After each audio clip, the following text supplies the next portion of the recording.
الذين أنعمت عليهم من النبيين والصديقين ولا الضالين হেফাজতে ইসলাম আমরা আপনার মোনাজাত এই দেশের রাষ্ট্রনায়ক প্রধানমন্ত্রী আয় আল্লাহ খালেদা জিয়া আয় আল্লাহ ওনার পরিপূর্ণ সুস্থতা দান করুন, হায়াতে তৈয়বা দান করুন। আয় আল্লাহ সবার কাছে কথা জানা আপোষহীন, আয় আল্লাহ উনি দেশ ছাড়িয়ে কোনো সময় কোনোখানে যায় নাই। উনি বলতেছেন আমি বাংলাদেশে জন্মগ্রহণ করছি, বাংলাদেশেই থাকবো, বাংলাদেশের জমিনের মধ্যে আমি ইন্তেকাল হব।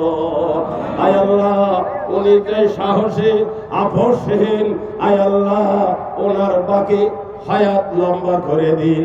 আয় আল্লাহ ওনার সেহত দান করুন, হায়াতে তৈয়বা দান করুন, ওনার সুস্থতা দান করুন। আয় আল্লাহ উনি যেন আগে দেশ পরিচালনা করছেন হুবহু সেই কাজ যেন উনি করতে পারেন। আয় আল্লাহ ওনাকে তৌফিক দান করুন।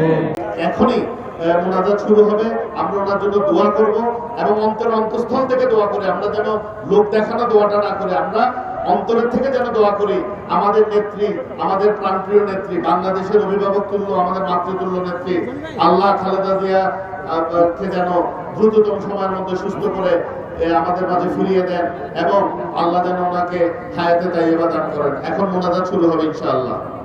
لنكونن من الخاسرين عذاب النار وادخلنا الجنة مع الأبرار يا عزيز يا لطيف يا غفار صغيرا ربنا هب لنا الذين أنعمت عليهم من النبيين والصديقين ولا الضالين আমিন। পরবর্তী মডেল স্কুলের ময়দানে, কলেজের ময়দানে আয় আল্লাহ আমাদের সারা জীবনের গুনাহ মাফ করে দিন। বিশেষ করে হাটহাজারী উম্মুল মাদারিসের মাদ্রাসার যে সমস্ত মুরব্বীরা মাদ্রাসার শুরু জান্নাতের টুকরা বানাইয়া দিন।